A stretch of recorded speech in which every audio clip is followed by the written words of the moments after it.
So, what's this big audition you were talking about? It's a huge opportunity. I'm auditioning for Wonder Man. I'm Brad Winderbaum, head of television at Marvel Studios and the longtime mentee of Stephen Broussard. I'm Stephen Broussard. I am co-head of feature films at Marvel Studios and was executive producer on a lot of projects with Trevor Slattery across the years here. You invented Trevor Slattery, is that true? I wouldn't say that I invented Trevor Slattery, but I was there at the beginning.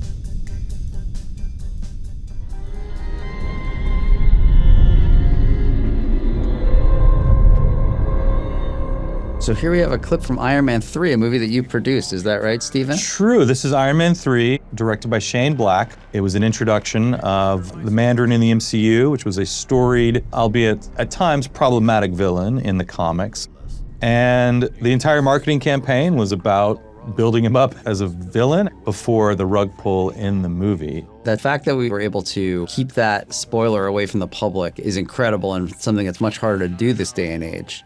I remember being in a couple movie theaters, both at the premiere and then when I paid for a ticket with an actual audience, the reveal just killed both times. What makes Trevor Slattery so special to you, Brad? Well, I think he's so multidimensional. He's got an inherent tragedy to him. You can really feel the struggle that he's going through. And even when he's funny and humorous, you can feel that there's actually like a lot of pain in this guy, and which is what I think makes Wonder Man work so well. Bloody hell, bloody hell. Don't move. I'm not moving. You want something? Take it. Although the guns are all fake because those wankers wouldn't trust me with the real ones. What? This moment was so funny. Because one of the things that's brilliant about this movie you made is that you really are playing with kind of the xenophobic tropes of the time when the comic book character was created and flipping it on its ear and leaning into the propaganda in a very clever way. So when the rug is pulled here, it's so satisfying. Yeah, I mean, we kind of bet the farm on this twist, and there's a world where it does not work. And I remember being in the first test screening, and it's the first time we're showing the reveal to an audience, and I couldn't breathe. I was just holding my breath because I don't know what we would have done if the audience had rejected it. And you could hear a pin drop when all this was happening, but there's a certain type of silence in movies where you think it's a silence where you have them, and I could kind of tell that we did. And there was a lot to figure out in that movie in post, but we walked away from that screening know that it worked. Your portrayal has angered some people. No, I mean, some of them are very dangerous. You don't have to tell me, mate. I've seen those bloody internet message boards. Vicious. This is a clip from All Hail the King, which was our first collab. This was our first creative collab. Right. It was this short film. And then years later, we would collab again on Wonder Man. That's true. But so they're both Trevor Slattery projects. This was a short film that was born out of you and Drew Pearce kind of hanging out on set, right? Yeah, we got along great with co-writer Drew Pearce, and he came to us with an idea for a short film based on these one-shots that you launched the studio. And this was probably like our fourth, I believe. Yeah. So. We love him. We'd love to bring it back someday. It was the idea of twisting the twist yet again, because we loved it. And we were like, look, we want more Trevor. Let's give us another 15 minutes of Trevor Slattery. But it was a way to kind of stay in conversation with the comic origins of the Mandarin and the expectations people might have had when they went into Iron Man 3. This is cool. I haven't seen this in a long time. I forgot about that bit where the gun comes out of the tape holder. That's freaking awesome. Drew did a great job. We shot this in Alhambra, I think, at an old prison over 4 days.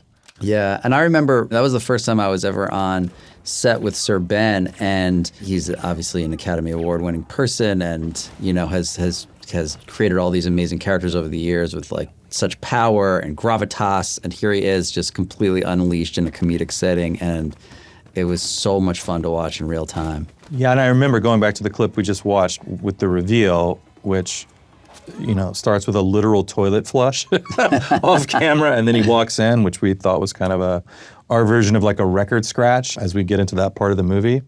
We didn't know what the voice was going to sound like. Like he had kind of kept the Trevor persona very close to the vest. So we didn't see it until he walked out of that bathroom on the day, and we were all in stitches and couldn't believe the contrast that he had cooked up between the A part of the personality and the very zany B part of the personality. Yeah, and Scoot McNairy is so good in this short too. What a great actor, like holding his own with Sir Ben and holding the power in that scene. It's so awesome. And we didn't realize at the time that we were going to be setting up Shang-Chi, where they took the Trevor Slattery character one chapter further and actually built out the Mandarin lore that was established kind of in that short film in many ways. Part of the magic of the MCU, where each idea can draft off of the ideas of other people in these amazing ways and blossom in unexpected directions. And this is certainly one of the best examples of that. Wake, Duncan, with thy knocking. I would thou couldst. No, my deed. Twist. Oh, hello, loves. What year is it? You know, everything we do is in the grand tradition of the comics, and the comics is this living organism of story that just keeps growing and evolving into different areas. And to see that happen here with Win Wu stepping into more of a traditional quote-unquote Mandarin role from the comics, and to see that story land with incredible emotion in Destin's hands while living alongside all the nuttiness that Sir Ben brought to this role. This character, I think, kind of exemplifies one of the more exciting things that we get to do here at Marvel. Feature films and short films, and now going into a television series and following that through line with an actor like Sir Ben, who's just taken the ride with us, is unique, I think, in the history of Hollywood. And you can really see that Sir Ben, he really understands the story he's telling in each particular project, and the character is growing every time he brings it to life in a different role.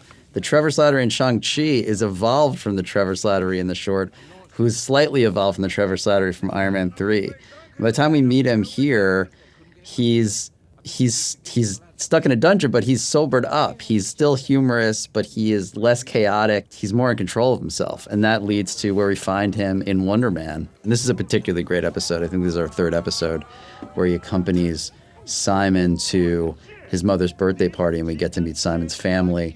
And really, it's one of the true kind of empathetic moments for Trevor. Despite the conflict in the show, he really starts to see Simon as a human being. Yeah, he's a good guy at the end of the day. Like, I think Trevor has made a lot of mistakes, but all these years later, we're watching him work through those. And I think in a way that doesn't ignore all the bad decisions he's made, but he's still got to get his way out of them in this. And I think in a way that's really complicated, and I hope people respond to in Wonder Man, because it's really emotionally honest and mature. And I thought Andrew Guest and Destin Cretton really kind of took these characters seriously, despite some of the crazier situations they find themselves in. I think there is a real raw honesty to everything they're going through in a way that is the reason the show works, because of those two and their connection.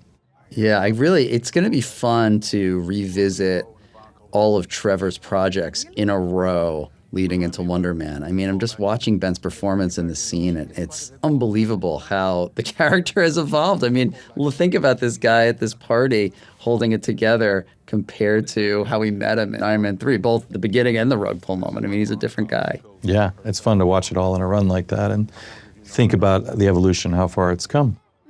Thanks for listening. That's all for now. We hope y'all enjoy the show and watch it 1, 2, 3, 4 times. Tell your friends. Yeah, thanks for listening. Hope you check out Wonder Man. Everyone that was involved with it is super proud of it. It's near and dear to our hearts. And check it out and tell a friend. Tell 10 friends if you like it.